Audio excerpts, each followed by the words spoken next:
So, next try. Since the first stream didn't work due to technical reasons, now let's start over again. And welcome back to Advent of Code. Today, day 4, and we, as always, try to solve it in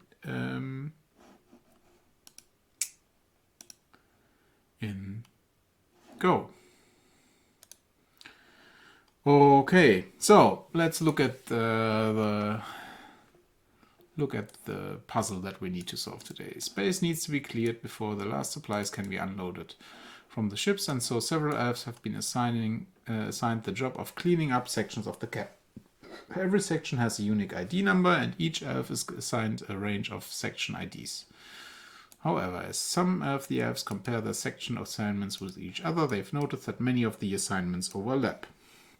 To try to quickly find overlaps and reduce duplicated effort, the elves pair up and make a big list of section assignments for each pair.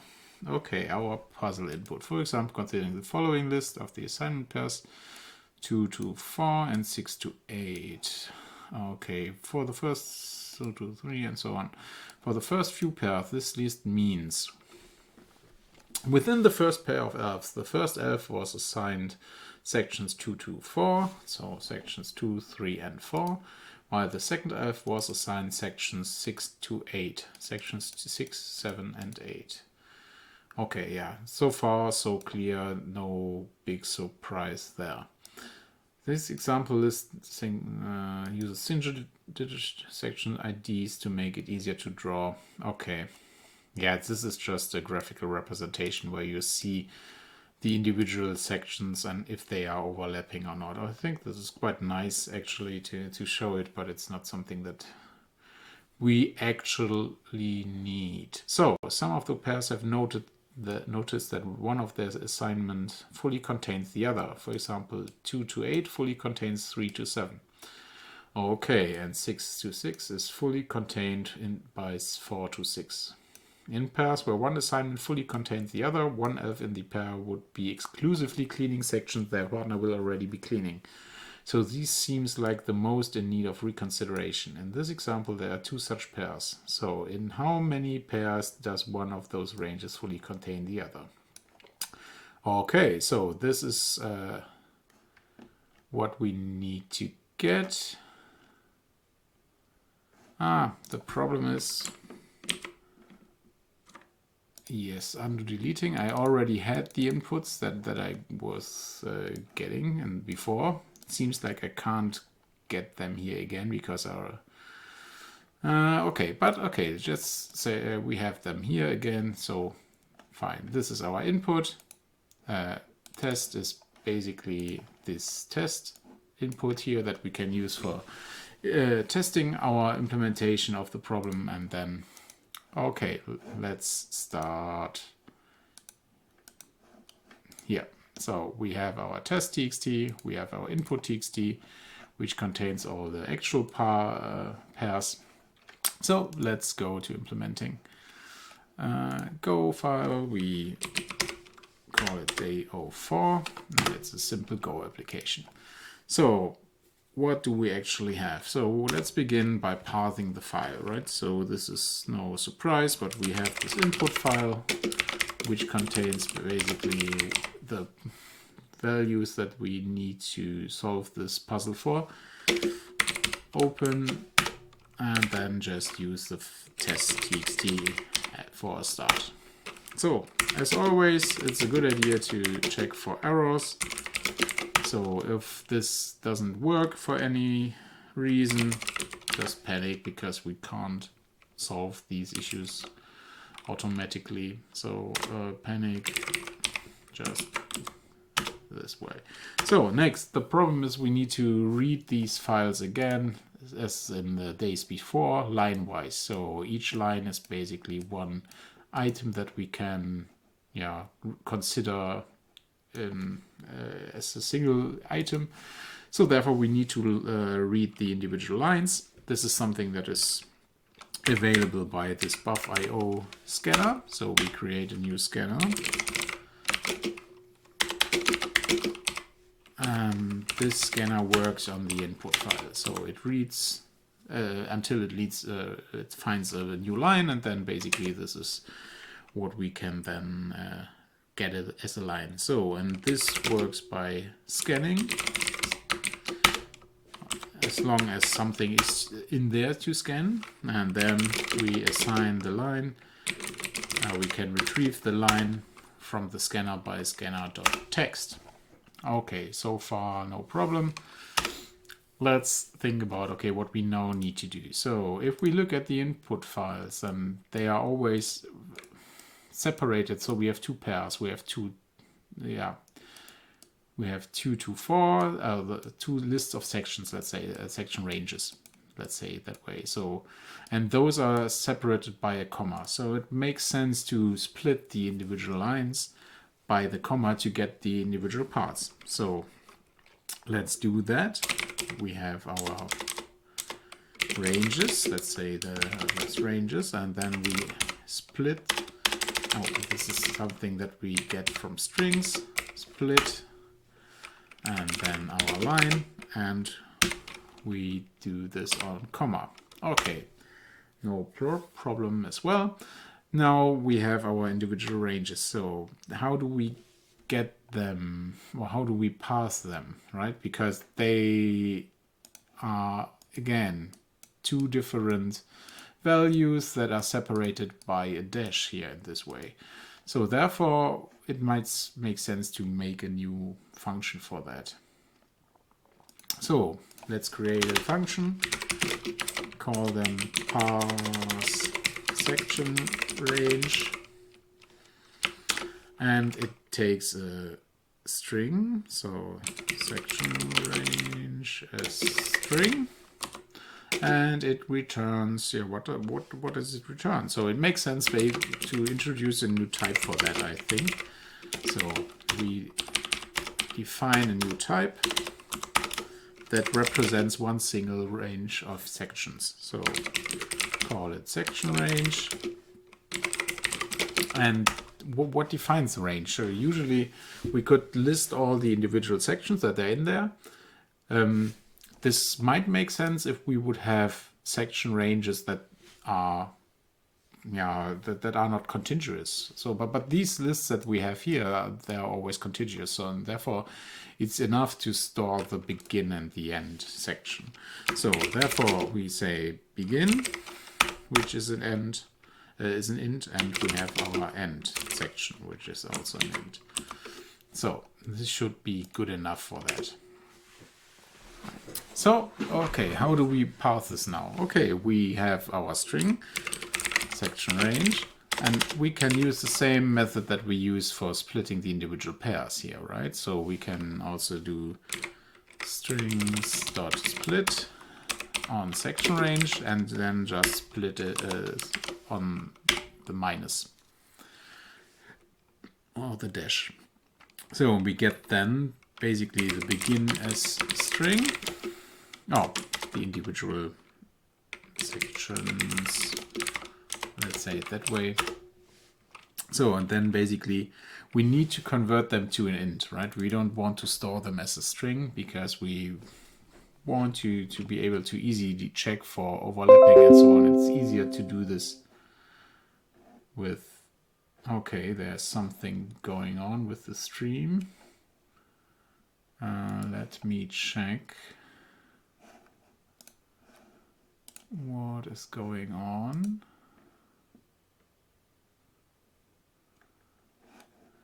Why offline?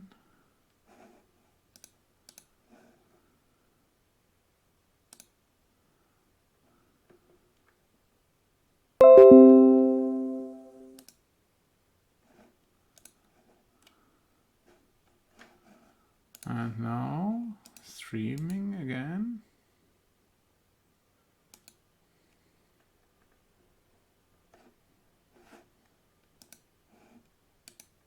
Okay, now we're live again. Poor network detection connected. Okay. Okay, let's continue. So the problem is that those, we want to be able to easily compare strings and ranges and so on. And this is way easier if we have this as numbers and not just as strings. And therefore it makes sense to pass them into something else. So we say begin, for example. We have this string conf and module which contains this a2i method, which gives us basically, it takes a string and gives us back the integer value. So therefore we get our begin section, and the same we do basically with our end section. So string conf dot a2i sections 1. Okay, so now it's still complaining that we don't use those methods, okay, because we want to return a section range, right? So this is what we said we would do. We tell begin is begin and end is end. So now there are some errors that are not handled, because it could always be the case that this file doesn't contain a number here. Or, for example, this could be just a T or something like that, and then the parsing would break. So therefore, it's always good to check the inputs. So check if there's something wrong when loading this file. We just create or push a panic basically based on this error. So, and the same here. Okay, so not too bad. Creating, okay, we have here our ranges. So, and now what we need to do is basically pass the individual ranges. Range 1, ranges 0. And the second, we do the same with the second one. Okay.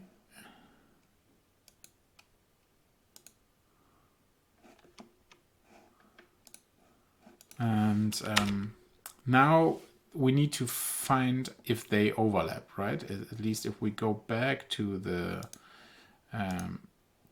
browser, then we should see that this is actually what we want to check, right? So we need to check.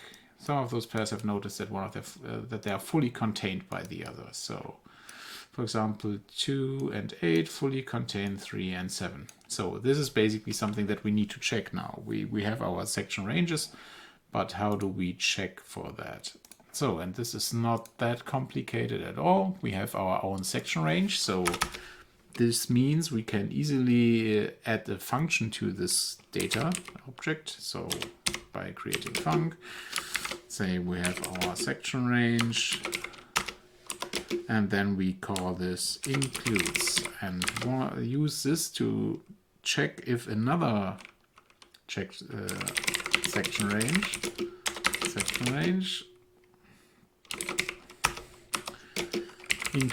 is fully included by a specific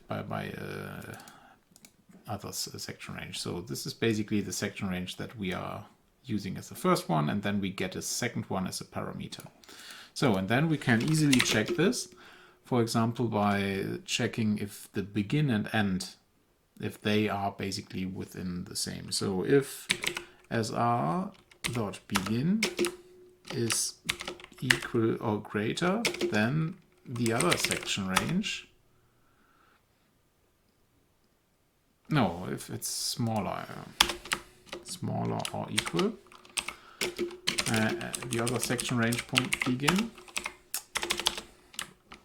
and the second condition is that the sr.end is larger or equal than the other section range, this end. So because when this is the case, basically, then we know that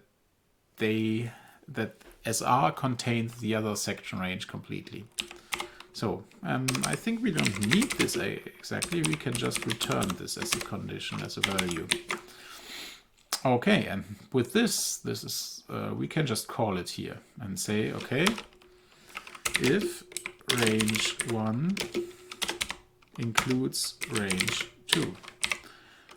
Okay, but we also need to look if there's the reverse case, right? Because if we, for example, look into the test case, then here the first range contains the second range, and here the second range contains the first range. So therefore we need to check also in the otherwise the other order. So or range 2 includes range 1. Yeah, if this is the case, we need to count them. So we need to define some count that tells us total overlaps, and this is just an int. Let's say we just have a int of total overlaps, and what we then do, if we know that they are overlapping, we just increase it by 1. And it might make sense to print it out, right? To have there some nice output format.print f printf overlapping sections, and then we just print out the sections.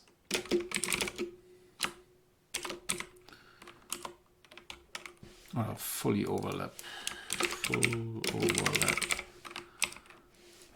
of sections, range 1, range 2. Okay, so let's go and try what happens when we run it.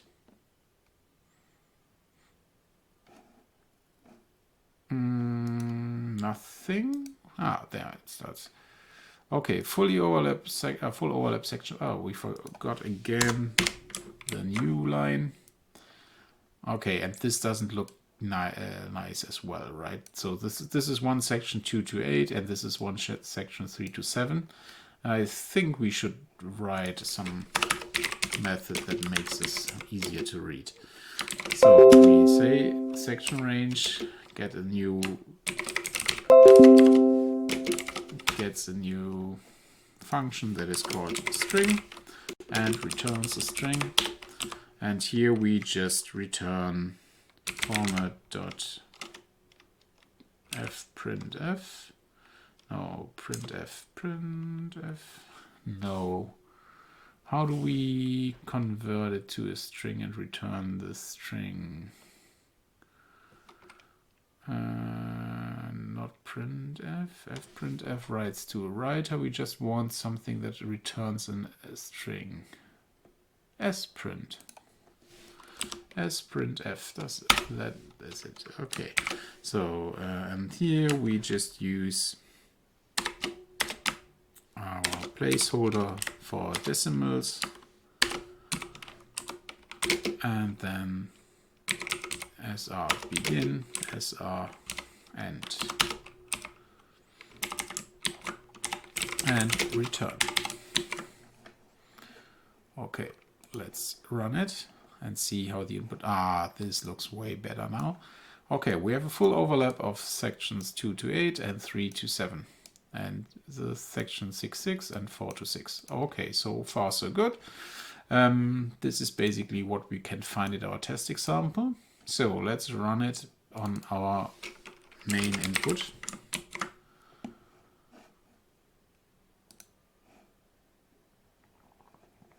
Okay, we have here a real huge number of overlaps. Let's see if they are actually full overlaps. 9 to 43 and 8 to 54. Yes, makes sense.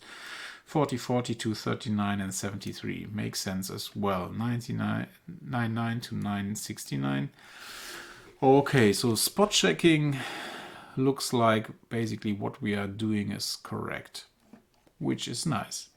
Okay, but we totally forgot to print out the total number that we have. So in the end, after we calculated number of full overlap sections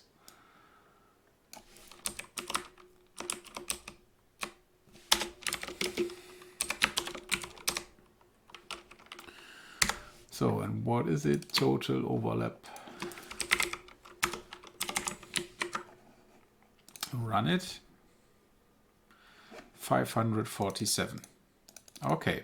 So, and now looking back to the, we see your puzzle answer was 547. Yes, it was. Unfortunately, I did already submit this answer in the first try when I was streaming, and this didn't work out in the end.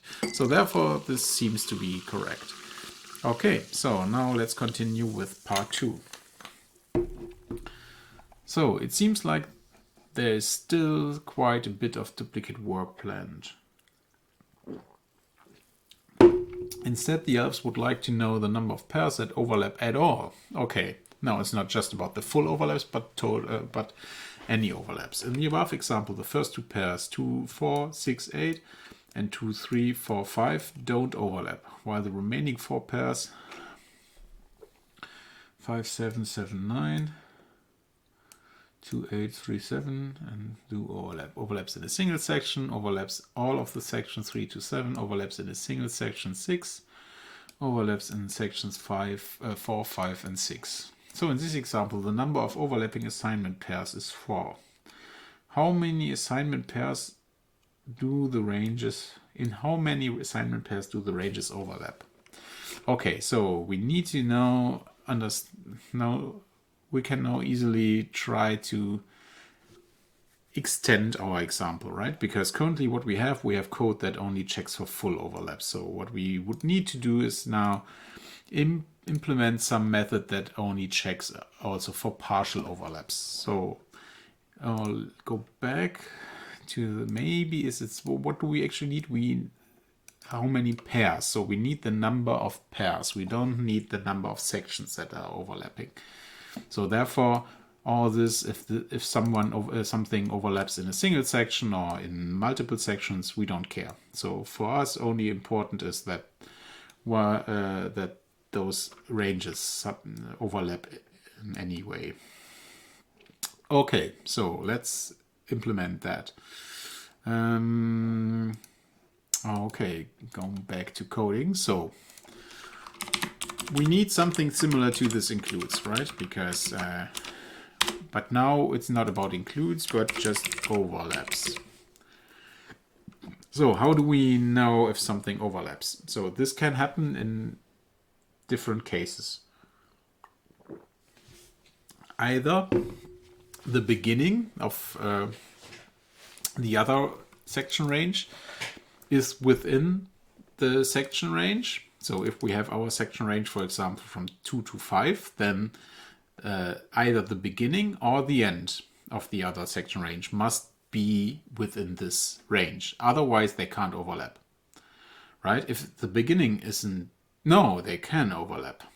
They can overlap if it includes them. Okay, but how do we implement this? So we'll see. So if sr.begin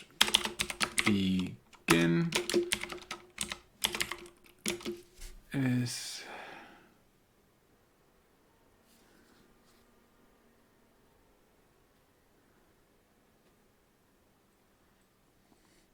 okay, either they, oh, maybe we do it different. Maybe we think about, okay, when don't they overlap, and then just return this. So they don't overlap if the sr.end is smaller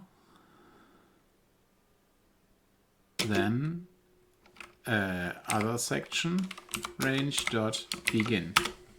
So if the end of the first section is smaller than the begin of the other section, they can't overlap. And the other case where this can happen is basically if the begin of SR is bigger than other section range dot end. So if the other section range is before our section range SR, then basically this can't overlap as well. So in all other cases, they overlap, right? Is this correct? And is this really correct that these are the only cases? Let me think. So what could be if SR begin is equals to the end? Then they overlap because they have the same section. If SR begin is equals to other section end is also same. If they are equal, then it's the same. So now if... Okay. I think this works. Or maybe we should implement some test for that. It's always good to write some tests. So therefore just return not from this. And then we just implement some unit tests now and see if this actually solves the issue or gives us some hints what works, what doesn't work. So test, no, day 04 test.go. Okay. Now, how does this unit test thing work within Go? This is actually something that I didn't know that much about. Unit tests in Golang. Okay, let's start with the first example. Okay, we have this testing. And just copy it. Okay, test. Test. Section ranges overlap.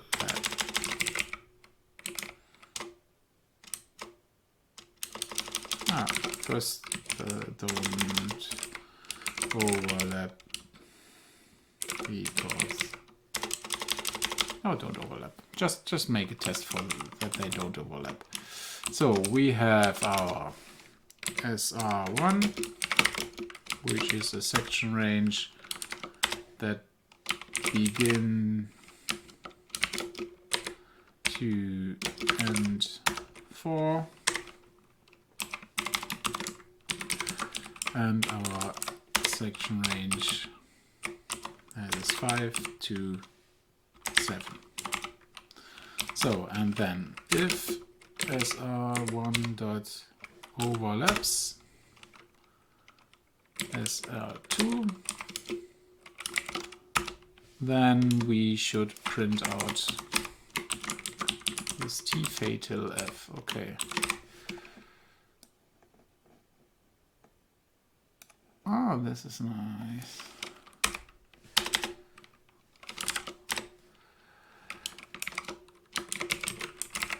Sections as 1 and as 2.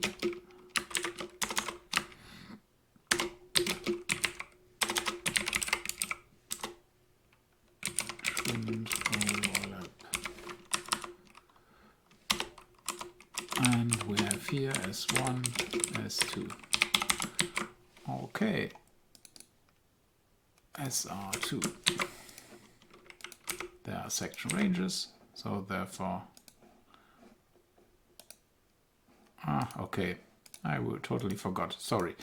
Okay, so basically what we have in this unit test, we have this function test section ranges don't overlap. And within there we create two section ranges, 2 to 4 and 5 to 7, and they shouldn't overlap, right? This is basically how we understand if they overlap. Now, if they overlap, or if our method tells us they would overlap, then we have an error here. So, okay, this seems to work. Let's check if actually our unit test, or if we understand the unit test correctly. So now if we say it doesn't overlap, and then okay, shouldn't overlap. Okay, now it seems to work. So basically, we know that the unit test works. Okay, so this is case 1. And if SR doesn't overlap with SR2, we also check the other way around, right? We check that SR2 doesn't overlap with SR1, SR2, SR2, SR1,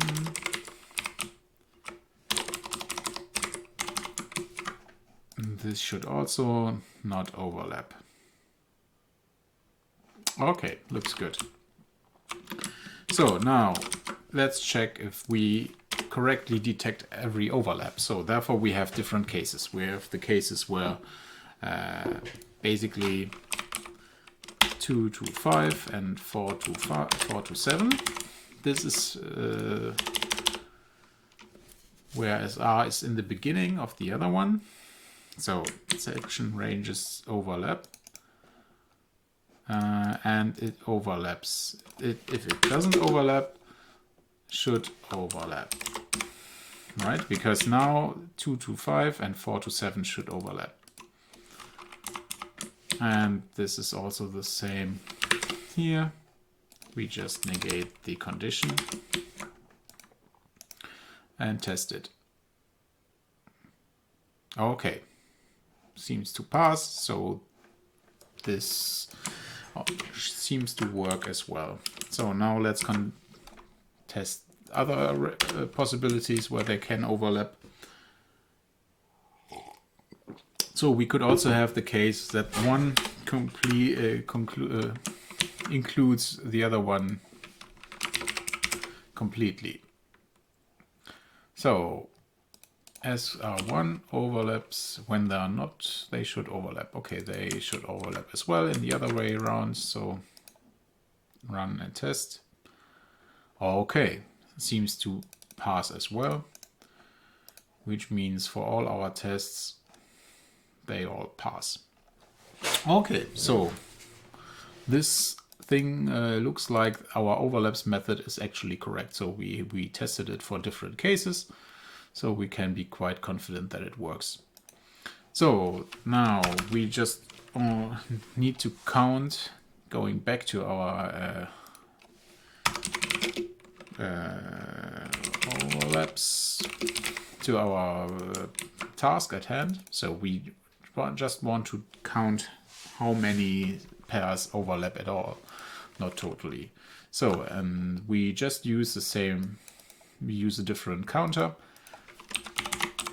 but we can use the same logic. So if range 1 not includes but overlaps now, then our overlaps is +1 over, what did I do? Overlap of sections, then the range 1 and range 2, and in the end of partial overlap sections is overlaps. Okay, run it, and let's see what, we just ran the tests, which is nice, they work as well. Okay, and now we come to 843. Okay, this is what we calculated. Let's check if this is actually correct. Part 2, in how many assignment pairs do the ranges overlap? 843 was the answer. Submit. Yes. Okay, correct as again. This is nice, so this worked as well. Okay, then thanks. This was it for today. Let's see you then tomorrow for day 5. Bye everyone.